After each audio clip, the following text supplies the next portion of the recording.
बिस्मिल्लाहिर्रहमानिर्रहीम। अस्सलाम वालेकुम। दुनिया भर में हर तीसरा या चौथा शख्स यूरिक एसिड का शिकार है। यही सूरत हाल पाकिस्तान में है। यूरिक एसिड बढ़ने का मतलब सिर्फ ये नहीं होता कि आपके दर्दें होती हैं, बल्कि ये इंतहाई खतरनाक भी साबित हो सकता है। यूरिक एसिड बढ़ने से आपको गैंठिया की शिकायत हो सकती है। पाँव, हाथों या फिर घुटनों के जोड़ों के ऊपर सख्त किस्म की गांठें बन जाती हैं। यूरिक एसिड बढ़ने से गुर्दों में पथरियां भी बन सकती हैं और इसके साथ साथ मुसलसल यूरिक एसिड बढ़ने से आपके गुर्दे कमजोर हो जाते हैं। इसके साथ साथ दिल की बीमारियां और हाई ब्लड प्रेशर के खतरात भी बढ़ जाते हैं। यूरिक एसिड बढ़ने से आपकी हड्डियां कमजोर होती हैं, उनके अंदर सोजश आ जाती है, जिसकी वजह से हड्डियां जल्दी टूटना शुरू हो जाती हैं या जल्दी टूट जाती हैं। और तो और यूरिक एसिड बढ़ने से आपके जिस्म पर एलर्जी, खारिश और दाने हो सकते हैं। और फिर मर्दों में इरेक्टाइल डिसफंक्शन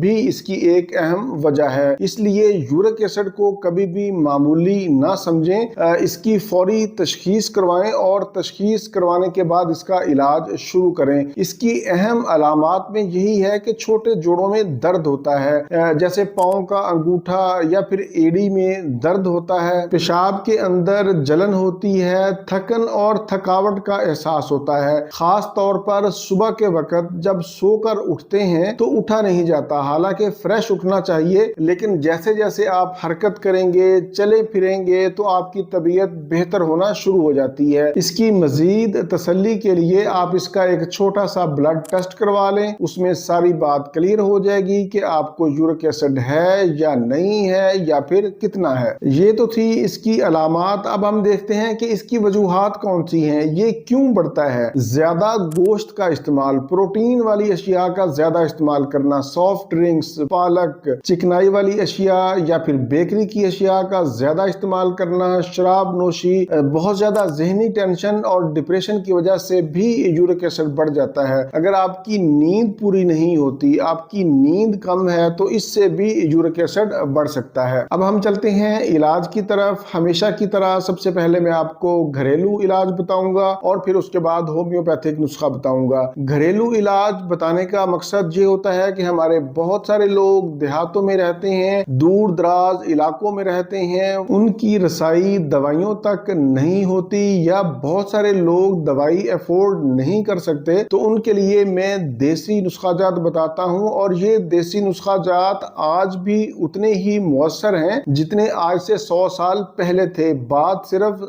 यकीन की और इन्हें इस्तेमाल करने की है। नुस्खा नोट कर लें, बहुत ही आसान है। आपने सिर्फ अजवाइन लेनी है। अजवाइन आपने देसी लेनी है और इसका 1 चम्मच छोटा चाय वाला रात को सोने से पहले 1 गिलास गर्म पानी में भिगो दें और सुबह उठकर इसको छान लें, अजवाइन को फेंक दें और पानी को पी लें। इंशाल्लाह 15 से 20 दिनों के इस्तेमाल से आपका यूरिक एसिड कंट्रोल होगा। ना सिर्फ आपका यूरिक एसिड कंट्रोल होगा, बल्कि आपकी दर्दें, आपका मैदा और आपकी कब्ज का भी खात्मा होगा। अगर आपका यूरिक एसिड नहीं बढ़ा हुआ तो आप हिफ्ज़े मातकदम के तौर पर भी इस मशरूब को इस्तेमाल कर सकते हैं। हिफ्ज़े मातकदम के तौर पर आप इस मशरूब को हफ्ता में 1 दिन जरूर इस्तेमाल करें। इसके इस्तेमाल से आपका जिस्म डिटॉक्सिफाई हो जाएगा, आपको यूरिक एसिड का मसला नहीं बनेगा। अब हम चलते हैं होम्योपैथिक तरीका इलाज की तरफ। होम्योपैथी में एक दवाई है, बहुत ही अच्छी दवाई है, चोटी की दवाई है, उसका नाम है अर्टिका यूरिन्स। इसको क्यू यानी मदर टिंचर में लेना है और इसके 10-10 कतरे दिन में 3 मरतबा खाने से 30 मिनट पहले या फिर खाने के 30 मिनट बाद इस्तेमाल करें। इस अर्टिका यूरिन्स के साथ आपने एक दवाई और इस्तेमाल करनी है जिसका नाम है कॉल्चिकम। इसको आपने 30 में लेना है और इसके 5-5 कतरे दिन में 3 मरतबा 1 चम्मच पानी में इस्तेमाल करें। आप ये दोनों दवाइयां इस्तेमाल करें, इनके इस्तेमाल से आपका यूरिक एसिड भी कंट्रोल होगा और आपकी दर्दों का भी खात्मा होगा। वैसे इसके अलावा होम्योपैथी में और भी बेशुमार अद्वियात हैं, जैसे लेडम है, बेंजोइक एसिड है, लेकिन वो तमाम अद्वियात डॉक्टर के मशवरा से अलामात के मुताबिक ही इस्तेमाल कर सकते हैं। बहुत सारे लोग इलाज मुआलजा के सिलसिला में राब्ता करते हैं। मेरा नंबर सामने शो हो रहा है 030611777806। इसी नंबर पर आप व्हाट्सएप करें, कॉल नहीं करनी, लेकिन ये सर्विस फ्री नहीं نہیں ہے۔ اگر آپ کا کوئی سوال ہے تو آپ اسی ویڈیو کے نیچے کومنٹس کر سکتے ہیں، میں انشاءاللہ جواب دینے کی کوشش کروں گا۔ اسی کے ساتھ مجھے اجازت دیجیے، دوبارہ کسی نئی معلوماتی ویڈیو کے ساتھ آپ کی خدمت میں پھر حاضر ہوں گا۔ تب تک کے لیے اجازت، اپنے اہل خانہ اور اپنے دوستوں کا بہت زیادہ خیال رکھیں۔ اللہ حافظ، والسلام۔